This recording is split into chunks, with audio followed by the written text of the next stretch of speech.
أعوذ بالله من الشيطان الرجيم بسم الله الرحمن الرحيم إن أول بيت وضع للناس للذي ببكة مباركا وهدى للعالمين. وقال تعالى في مقام آخر وإذ جعلنا البيت مثابة للناس وأمنا. وقال تعالى في مقام آخر جعل الله الكعبة البيت الحرام قياما للناس. صدق الله العظيم وبلغنا رسوله النبي الكريم ونحن على ذلك لمن الشاهدين والشاكرين والحمد لله رب العالمين. اللهم صل على سيدنا محمد وعلى آل سيدنا محمد وبارك وسلم. اللہ رب العزت نے ہمیں اپنی بندگی اور عبادت کے لیے پیدا فرمایا. عبادت محبت کی انتہا کا نام ہے. جب کسی بندے کا دل کسی چیز کی طرف یا دوسرے شخص کی طرف مائل ہو جاتا ہے تو اس کے ابتدائی درجے کو رغبت کہتے ہیں. جب رغبت شدید ہو جاتی ہے بندہ اس کو حاصل کرنے کی تگ و دو شروع کر دیتا ہے تو اس کو محبت کہتے ہیں.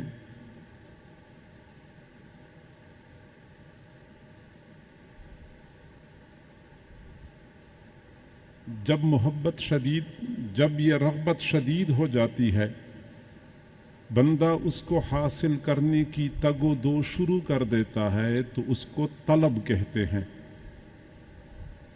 اور جب طلب شدید ہو جائے اس کو حاصل کیے بغیر بندے کو چین نہ آئے اس کو محبت کہتے ہیں. اور جب محبت اتنی شدید ہو جائے کہ بندہ بے اختیار اپنے محبوب کے قدموں پہ سر رکھ دے تو اس کو عبادت کہتے ہیں. طلب، رغبت، طلب، محبت اور عبادت، یہ 4 درجات ہیں.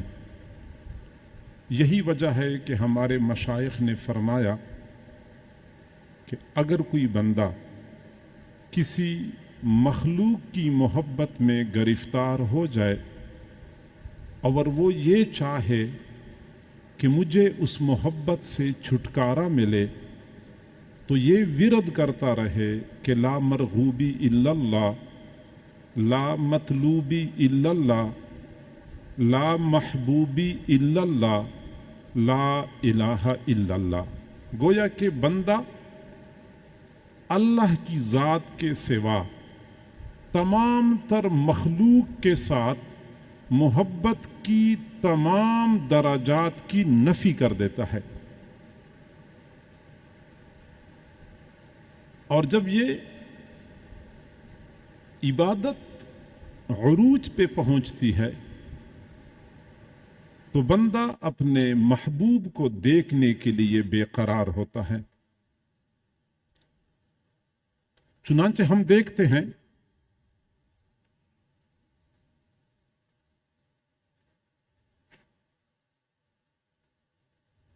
وعلیکم السلام.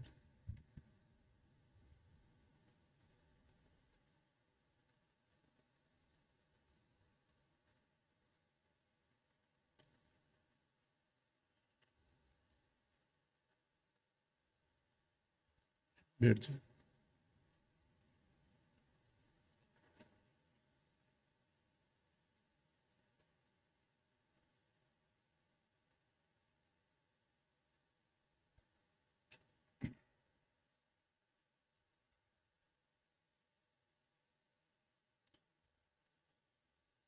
چنانچہ ہم دیکھتے ہیں کہ ہر محب اپنے محبوب کو دیکھنا چاہتا ہے. उसकी चाहत होती है कि कभी अपने महबूब का दीदार नसीब हो जाए, और अगर पता हो कि अपने महबूब का देखना मेरे लिए मुमकिन नहीं है, तो मुहिब्बीन अपने महबूब की कुछ निशानियां महफूज रखते हैं। जब भी मोहब्बत की आग भड़कती है, बंदा बेकरार होता है, तो अपने महबूब की उन निशानियों को देखकर अपने आप को तस्कीन पहुंचाने की कोशिश की जाती है। खुदा न खास्ता किसी माँ का जवान बेटा फौत हो जाए तो माँ को पता होता है कि अब अपने बेटे का दीदार मेरे लिए मुमकिन नहीं, तो माँ क्या करती है कि अपने बेटे की कुछ निशानियां होती हैं, कुछ अलामात हैं, कुछ यादगार हैं जो वो अपने घर में महफूज रखती है। माँ ये कहती है कि मेरे बेटे का कमरा जिस हैअत में है इसी हैअत में बरकरार रहेगा, जहां मेरे बेटे के कपड़े लटके हुए हैं इसी तरह लटके रहेंगे, मेरे बेटे की अलमारी जैसी है इसी तरह रहेगी, उस कमरे में किसी किस्म के तगय्युर तबद्दुल की इजाजत नहीं देती।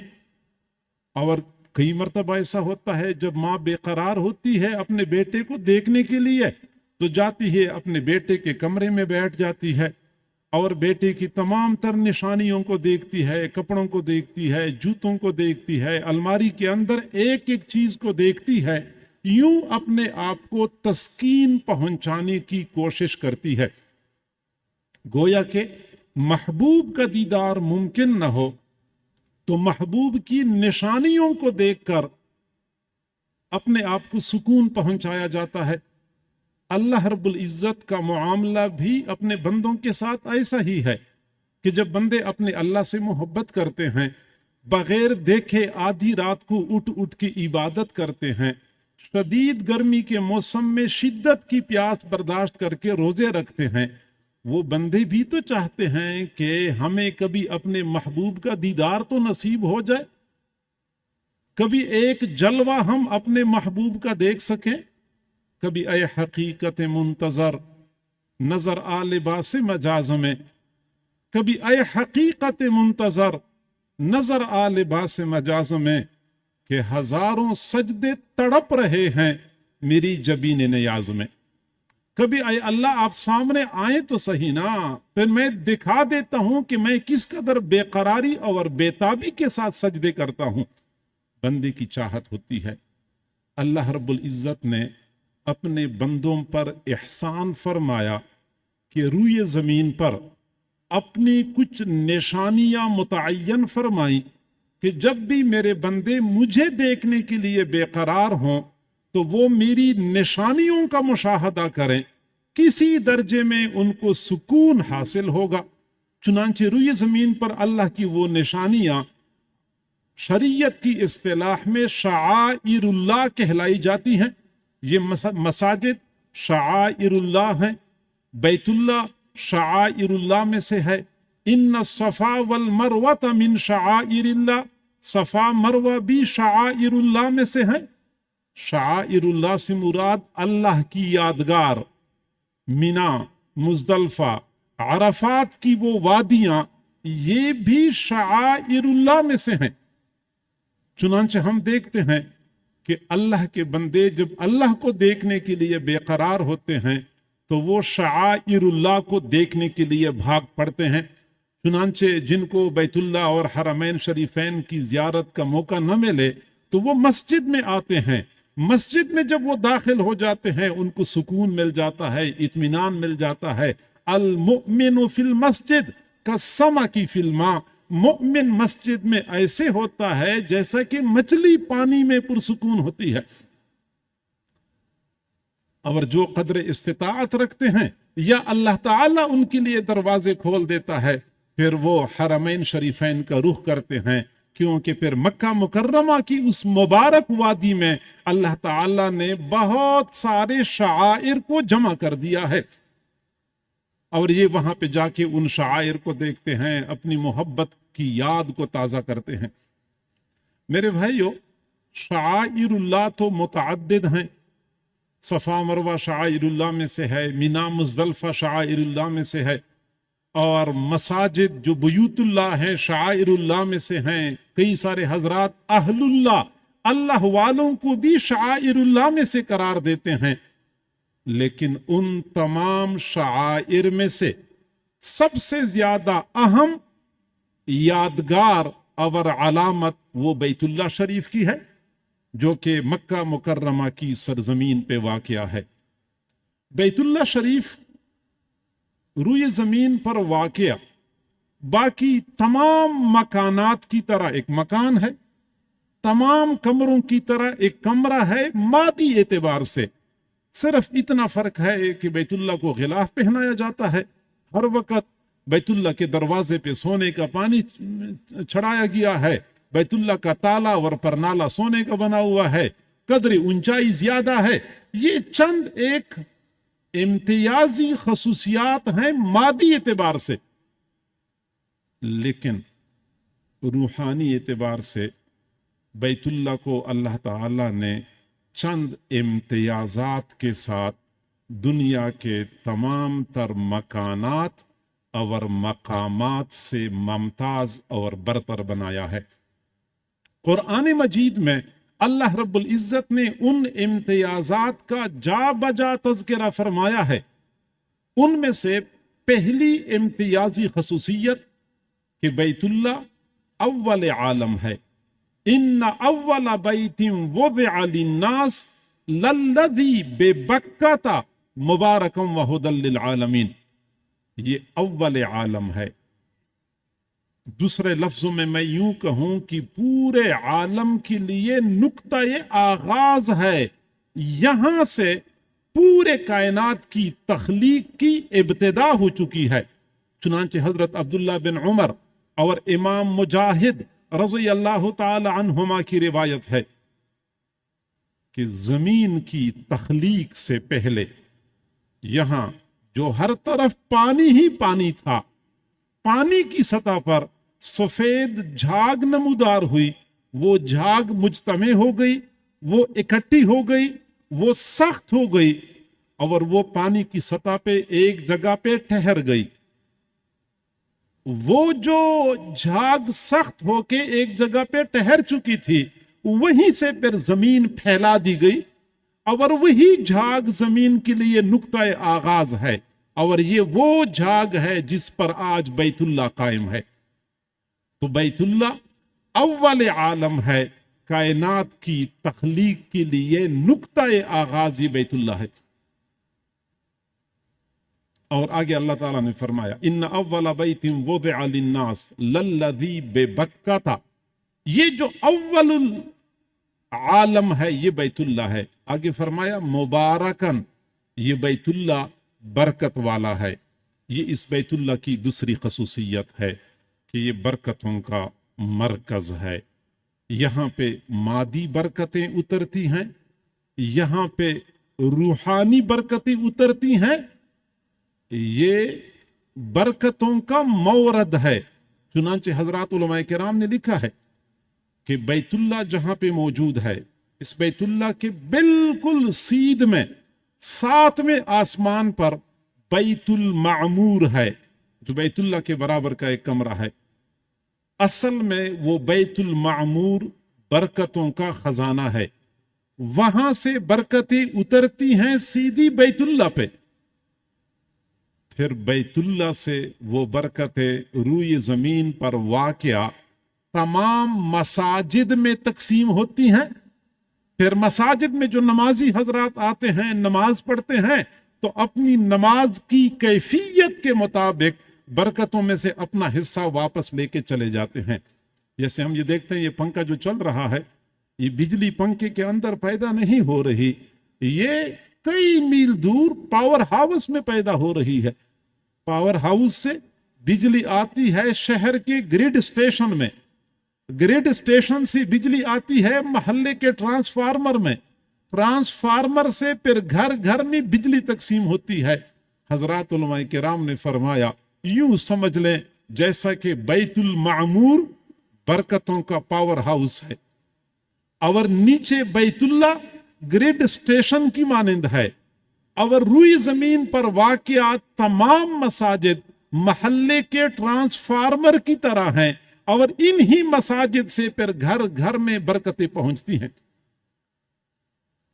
और यही वजह है कि बैतुल्ला को जब भी, मस्जिद को जब भी बनाया जाता है, इस बात का पूरा एहतमाम किया जाता है कि इसका रुख बैतुल्ला की तरफ हो, ताकि बैतुल्ला के साथ इसका रूहानी राबता बरकरार हो, वहां से बरकत की रस्लो तरसील आसानी से हो सके। मसाजिद बैतुल्ला की बरकत में से कुछ हिस्सा पाती हैं और यहां से फिर नमाजी बरकत ले जाते हैं।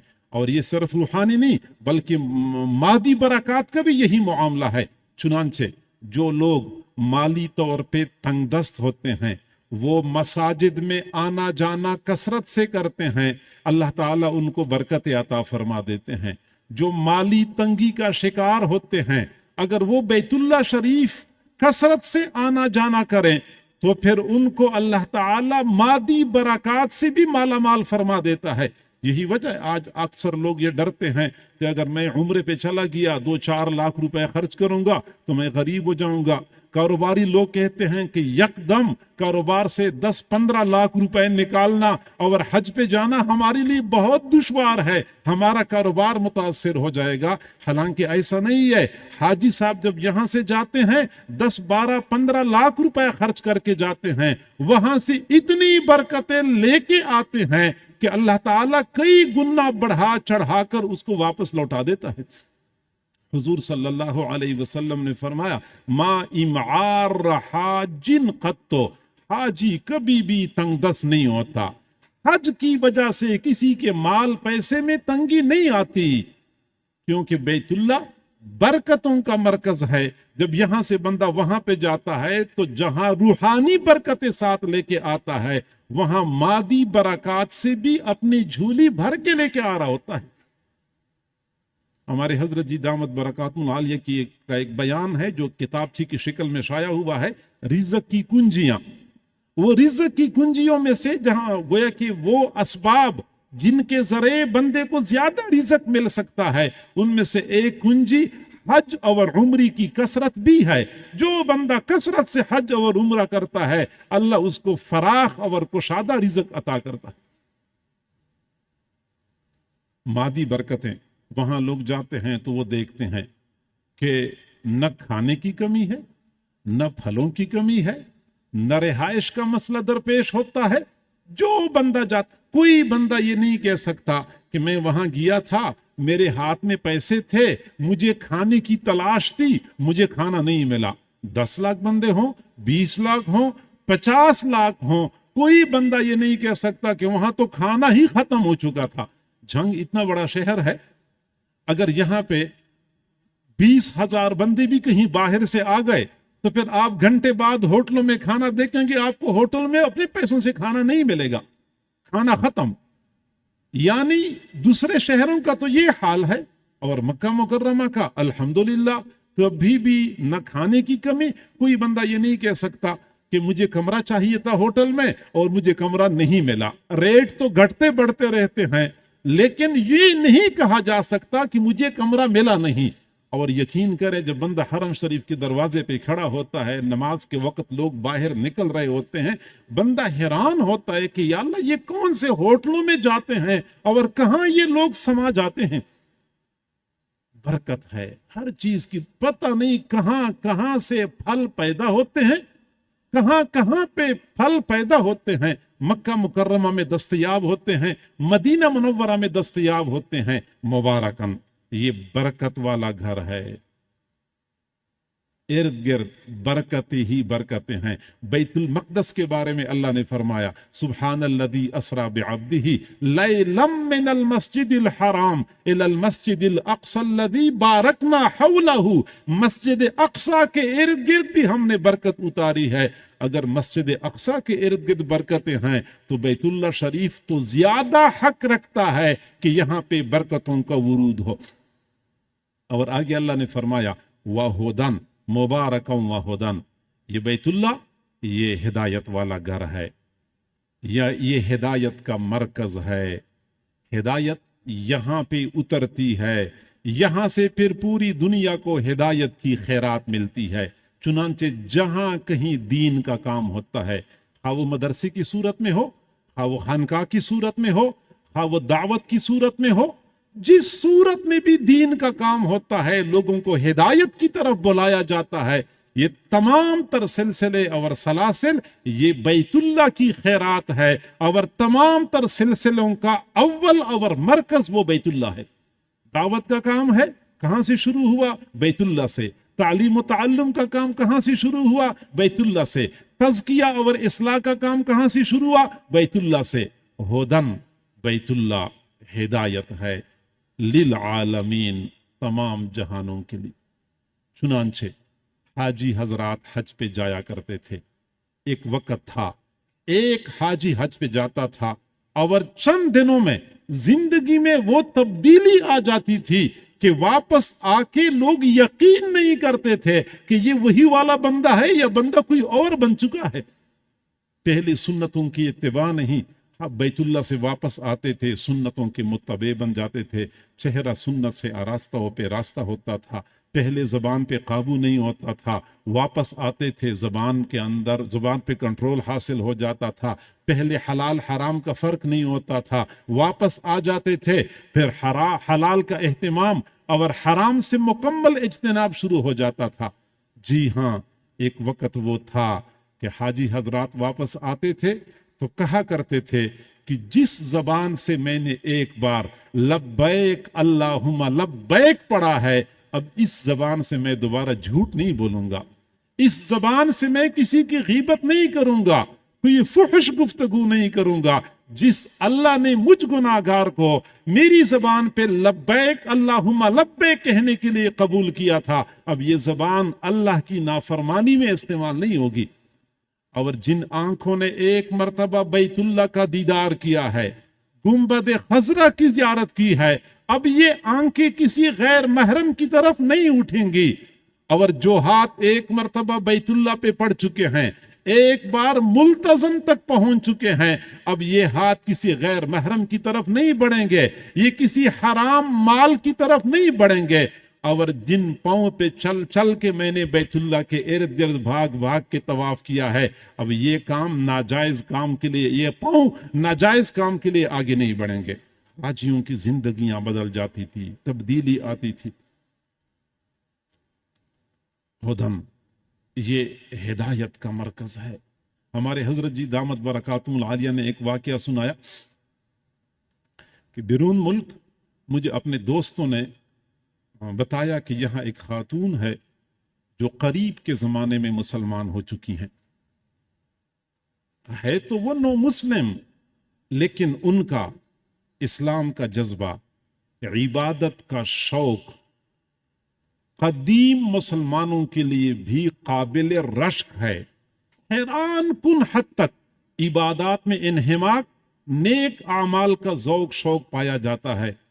हम नमाज पढ़ते हैं, हमारी नमाज मिनटों पर मुश्तमिल होती है और उसकी नमाज घंटों पर मुश्तमिल होती है। नमाज के लिए अलग कपड़े रखे हुए हैं, नमाज का वक्त होता है तो वो कपड़े पहन के कमरा बंद करके फिर जिस खुशू खुजू के साथ इन्हिमाक के साथ नमाज पढ़ती हैं वो काबिल तकलीद है। अब वो खातून चाहती हैं कि मैं हजरत जी से मुलाकात करके दीन के बारे में कुछ मसाइल पूछना चाहती हूँ। तो हजरत जी ने उनको टाइम दे दिया। वो खातून आई, पर्दे के पीछे बैठ गई। उस खातून ने कोई आधा पौना घंटा मुसलसल मुख्तलिफ सवालात पूछे और हजरत जी ने सवालात के जवाबात दिए।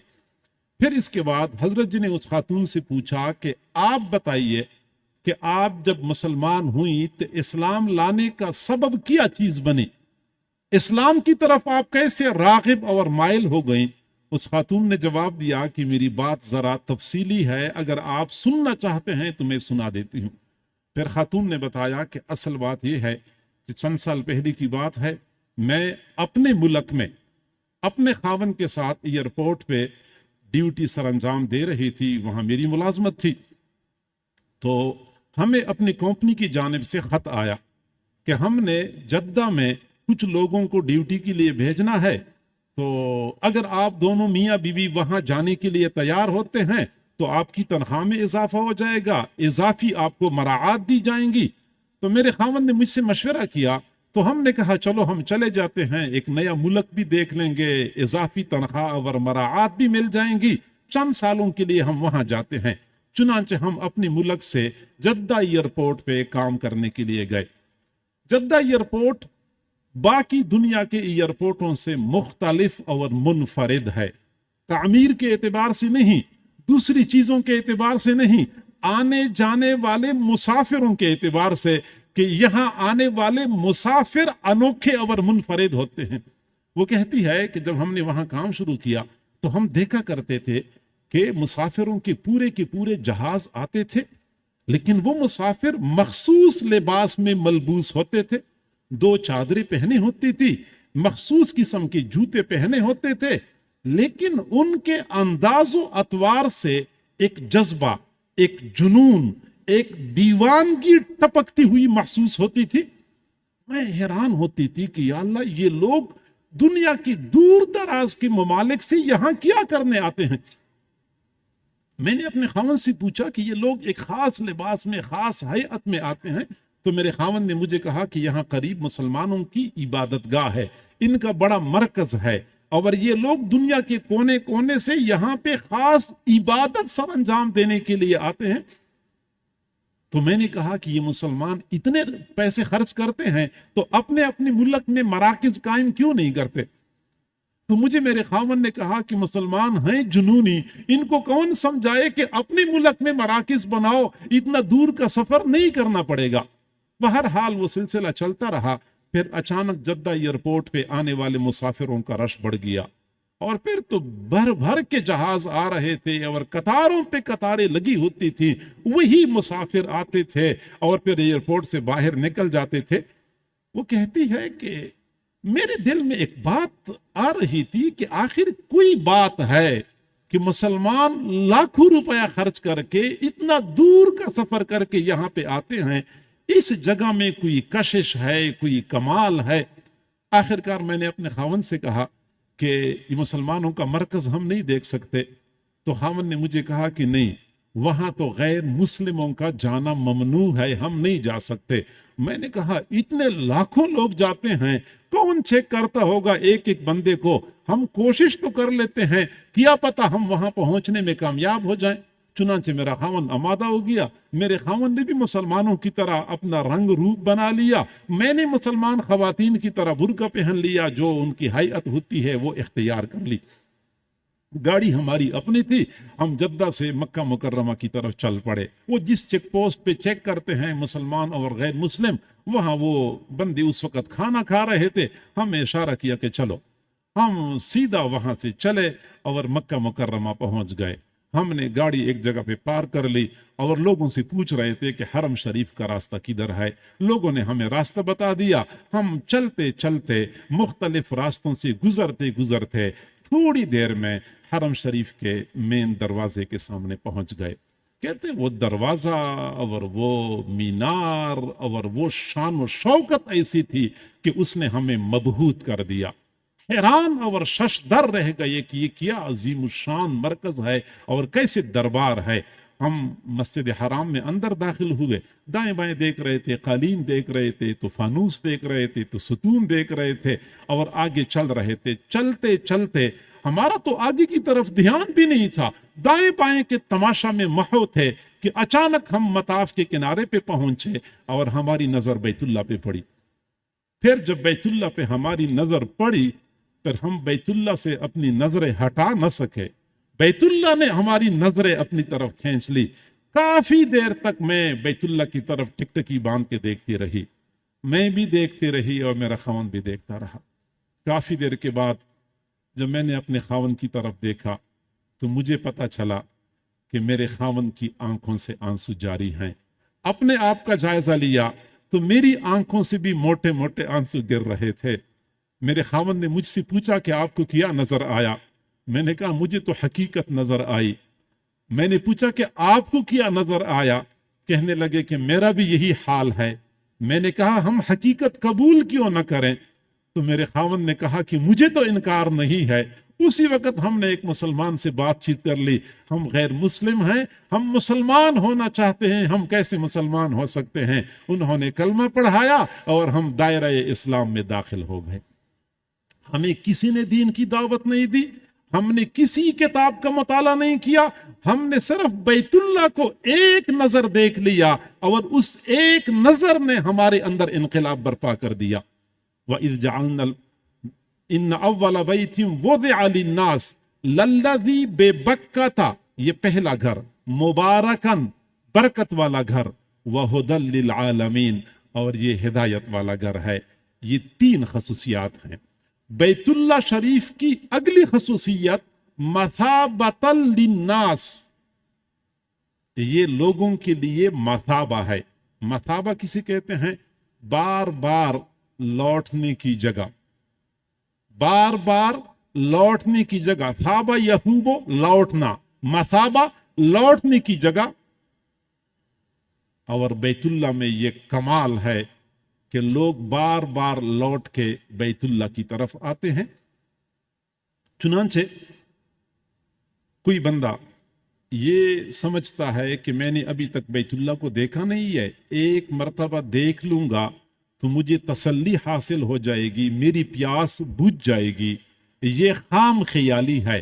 بیت اللہ میں یہ کمال ہے, جو بندہ ایک بار دیکھتا ہے پھر دیکھنے کو دل کرتا ہے, پھر دیکھتا ہے تو پھر دیکھنے کو دل کرتا ہے.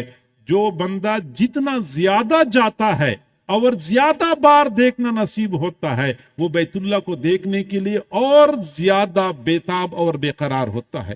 بیت اللہ دنیا کی ان چند چیزوں میں سے ہے جن کو دیکھنے سے کبھی بندے کی آنکھیں نہیں بھرتی, کبھی بندے کا جی نہیں بھرتا. وہاں حاجی حضرات بیٹھے ہوتے ہیں اور جو مطاف میں ہوتے ہیں وہ تو مطاف میں ہوتے ہیں. پہلے تو ہم دیکھا کرتے تھے کہ حاجی حضرات مطاف میں بیٹھے ہوتے اور گھنٹوں صرف بیت اللہ کو دیکھ رہے ہوتے تھے. اور آج جب کچھ رکاوٹیں بن گئی ہیں تو حاجی حضرات بے قرار ہوتے ہیں, کبھی ہمیں کوئی ایسی جگہ مل جائے بیٹھنے کے لیے جہاں ہم بیت اللہ کو بیٹھ کر دیکھ سکیں. ٹک ٹکی باندھ کے بندہ دیکھتا رہتا ہے اور دیکھتا رہتا ہے, دیکھنے سے بندے کا جی نہیں بھرتا اور بار بار آنے کو دل کرتا ہے. کتنے سارے حضرات ایسے آپ دنیا میں جاتے ہیں, سیرگاہوں میں, تفریح گاہوں میں, گرمی کا موسم ہے, ہم ناران کاغان جاتے ہیں, سوات جاتے ہیں, فلاں جگہ جاتے, کہتے نہیں ادھر میں پہلے 2 مرتبہ گیا ہوں, اس دفعہ وہاں جانے کو دل نہیں کرتا, کوئی نئی جگہ دیکھ لیتے ہیں. وہاں میں 1 مرتبہ گیا ہوں, پھر جانے کو دل نہیں کرتا, کوئی نئی جگہ تلاش کرتے ہیں. لیکن بیت اللہ کا کمال یہ ہے کہ بندہ 10 مرتبہ دیکھے, 20 مرتبہ دیکھے, 30 مرتبہ دیکھے, پھر بھی جانے سے دیکھنے سے بندے کا دل نہیں بھرتا. چند سال پہلے کی بات ہے, ہمارے حضرت جی نے سنایا کہ یمن سے ایک حاجی صاحب آئے تھے حج کرنے کے لیے. سعودی عرب کے اخبارات میں اس یمنی حاجی کا انٹرویو شائع ہوا. بوڑھے حاجی تھے, ہڈیوں کا ڈھانچہ, چلنا دشوار. حج کے دوران پولیس والوں نے روک لیا کہ خدا کے بندے, اس عمر میں آپ حج کرنے آئے ہیں, لوگوں کے پاؤں کی نیچے آ جاؤ گے, مر جاؤ گے. آپ نے حج کرنا بھی تھا تو جوانی میں کرتے, پہلے کرتے, یہ آپ کے حج کی عمر ہے. تو اس بابا جی نے کہا کہ میں نے پہلے بھی کئی مرتبہ حج کیا ہے, لیکن کیا کروں, دل کے ہاتھوں مجبور ہوں, اس لیے میں پھر حج کرنے آیا ہوں. پولیس والوں نے پوچھا یا اخبار نویسوں نے پوچھا کہ آپ نے پہلے کتنی مرتبہ حج کیا ہے؟ تو حاجی صاحب نے جواب دیا کہ میں نے اپنی زندگی کا پہلا حج کیا, اس وقت میری عمر 15 سال تھی, اور اس وقت میری عمر 115 سال ہے, اور یہ میری زندگی کا 100واں حج ہے. ایک کم 100 حج میں نے پہلے کیے ہیں, یہ میرا 100واں حج ہے. اور جب حج کے ایام آتے ہیں تو میں نہیں چاہتا کہ اپنے آپ کو مشقت میں ڈالوں, لیکن کیا کروں, حج کے ایام قریب آ جائیں تو مجھے چین نہیں آتا, بے قرار ہو جاتا ہوں. گھر والے مجھے سمجھاتے ہیں, دوست احباب سمجھاتے ہیں, لیکن دل کے ہاتھوں مجبور ہو کے حج کے سفر پہ نکل پڑتا ہوں. 100واں حج ہے اور اس کے باوجود ہی نہیں بھرتا. مثابۃ للناس, یہ بیت اللہ شریف کی اگلی خصوصیت ہے. بیت اللہ شریف کی اگلی خصوصیت یہ قلب عالم ہے، یہ پورے عالم کا دل ہے۔ اور اگر آپ دیکھیں دنیا کا نقشہ اپنے سامنے کر لیں تو دنیا کے نقشے میں جزیرہ نمائے عرب ایسا سمندر کے بیچ میں لٹکتا ہوا نظر آتا ہے جیسا کہ بندے کی سینے کے اندر دل لٹک رہا ہوتا ہے۔ یہ قلب عالم ہے، اور انسانی جسم میں دل کے جو فنکشنز ہیں وہ سارے فنکشن بیت اللہ میں پائے جاتے ہیں، اور جو کارکردگی انسانی جسم میں دل کی ہے وہی کارکردگی اس کائنات میں بیت اللہ کی ہے۔ چنانچہ دل کی بقا کے ساتھ جسم کی بقا وابستہ ہے۔ دل ٹھیک ہے تو جسم زندہ ہے، دل ختم ہو گیا تو جسم ختم ہو جاتا ہے۔ ایسی ہی اس بیت اللہ کی بقا کے ساتھ کائنات کی بقا وابستہ ہے۔ جب تک بیت اللہ موجود رہے گا یہ نظام چلتا رہے گا، جس دن بیت اللہ کا وجود ختم ہو گیا اس دن یہ نظام درہم برہم ہو جائے گا۔ اور یہی وجہ ہے کہ حضور صلی اللہ علیہ وسلم نے قیامت کی جو بڑی بڑی نشانیاں بتائی ہیں ان میں سے ایک نشانی یہ بھی ہے کہ بیت اللہ کو شہید کر دیا جائے گا۔ گویا کہ جب بیت اللہ شہید ہو جائے گا پھر اس کائنات کو بقا کا حق حاصل نہیں ہوگا، کائنات کو اللہ تعالیٰ درہم برہم کر دے گا۔ بیت اللہ شہید ہو جائے گا، کائنات ختم۔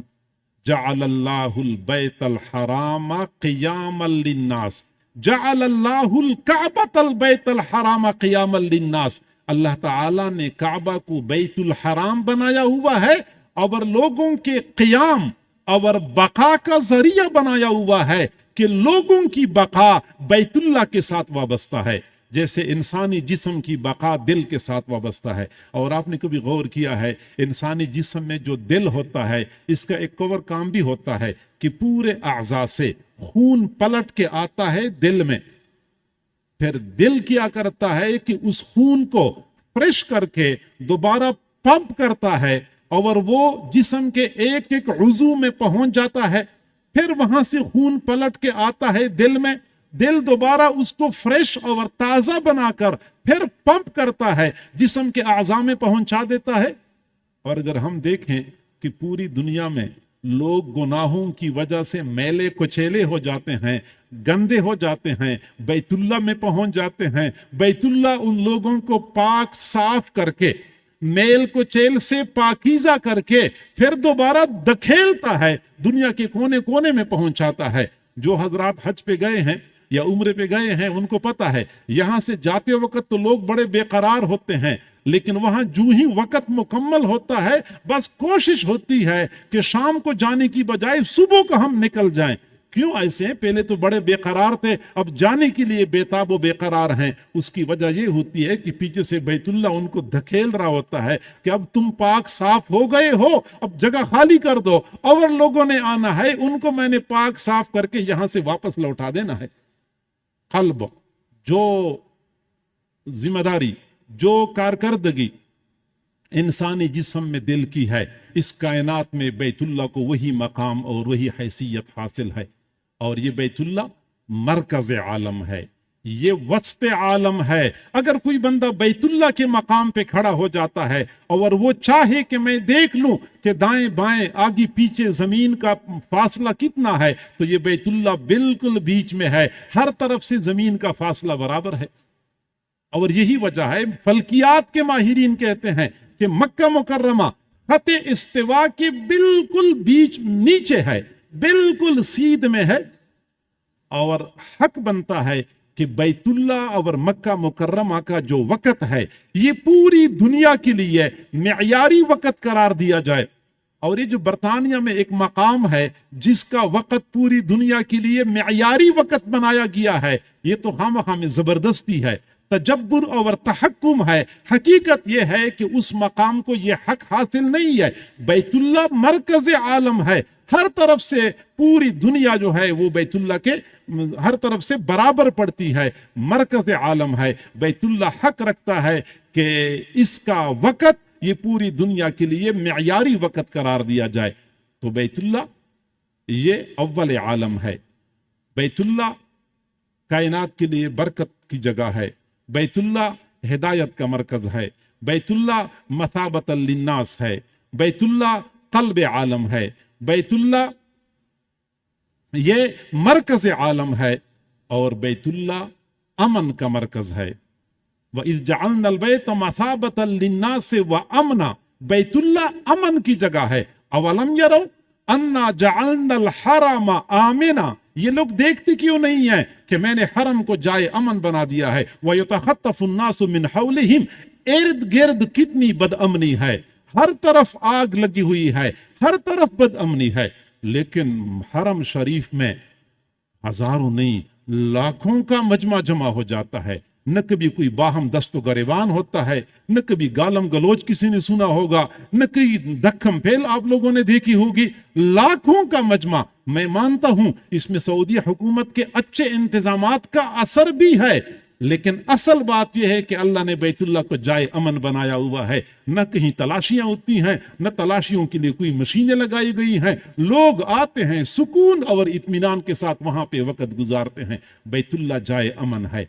बैतुल्लाह ये अल्लाह रब्बुल इज़्ज़त का एक अजीम तुहफा है जो अपने बंदों के लिए रुई ज़मीन के ऊपर वज़ा किया है, और बंदों का दिल यकीनन बैतुल्लाह की तरफ खिंचता है, और खिंचना चाहिए क्योंकि ये ईमान की अलामत है। जिनको अल्लाह ताला मौका अता फरमा देते हैं बैतुल्लाह को देखने का, सआदत की बात है। लेकिन जिनको मौका नहीं मिलता और वो दिल में हसरत लिए फिर रहे होते हैं, ये भी कम सआदत नहीं है। दिल में हसरत होनी चाहिए कि काश हमें भी ऐसा मौका मिल जाए, हम भी बैतुल्लाह का दीदार कर सकें। आमतौर पे लोग ये कहते हैं कि बैतुल्लाह जाने के लिए माल चाहिए, हज पे जाने के लिए, उम्रे पे जाने के लिए माल चाहिए, और कई मरतबा बाज हजरात कहते हैं कि हज पे जाने के लिए अमाल चाहिए। हमारा तो अपना ख्याल ये है कि हज पे जाने के लिए या उम्रे पे जाने के लिए न माल चाहिए न अमाल चाहिए। कई मरतबा बंदे के पास माल भी नहीं होता, अमाल भी नहीं होते, अल्लाह ताला बंदे को बुलाता भी रहता है, उम्रे पे आ जाओ तो हज पे आ जाओ। न माल चाहिए न अमाल चाहिए, अल्लाह रब्बुल इज़्ज़त का फजल चाहिए होता है। फजल हो जाता है, अल्लाह ताला बंदे को बुला लेता है। दिल में हसरत होनी चाहिए। अल्लाह करीम हम सबको हरमैन शरीफैन की मकबूल हाज़री भी नसीब हो।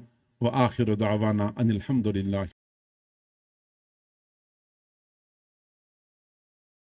बैत के कलिमात पढ़ाएंगे, आप हजरात भी पढ़ें, और जो यहाँ मौजूद नहीं है दूर बैठ के सुन रहे हैं वो भी बैत के कलिमात पढ़ लेंगे तो वो भी बैत के अमल में शरीक हो जाएंगे।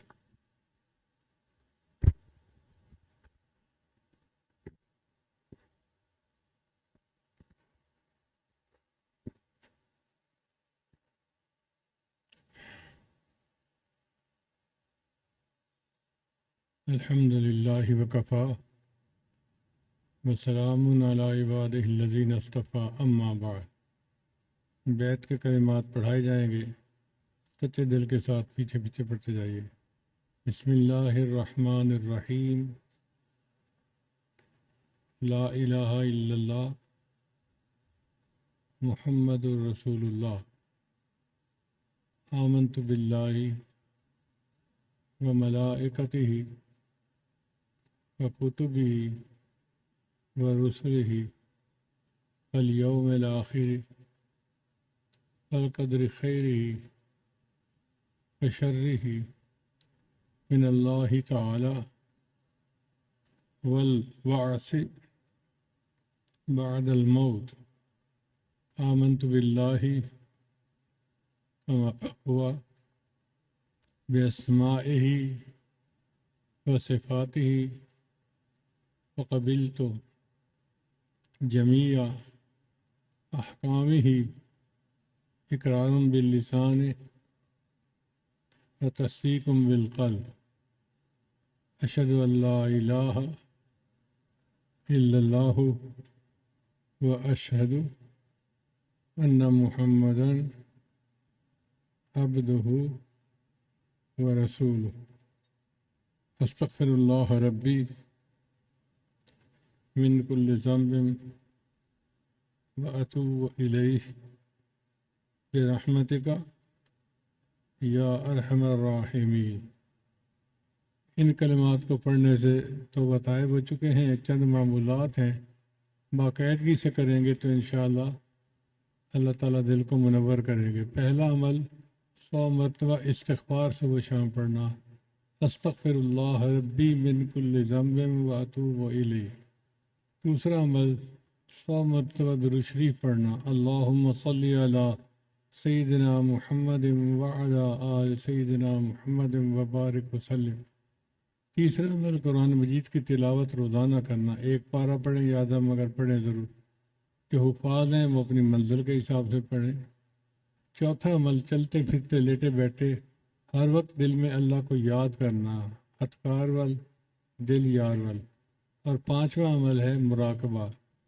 ہمارے اعمال میں مراقبہ سب سے اہم عمل ہے۔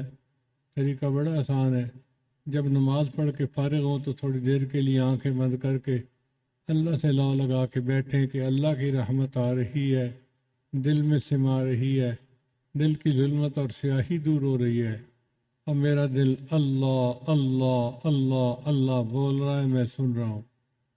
20 منٹ صبح 20 منٹ شام مراقبہ کرنے سے آپ کے دل میں اللہ کی محبت بڑھے گی، آپ اس کی لذت کو خود محسوس کریں گے۔ میری دعا ہے اللہ سب کو اپنے مقبول بندوں میں شامل فرمائے۔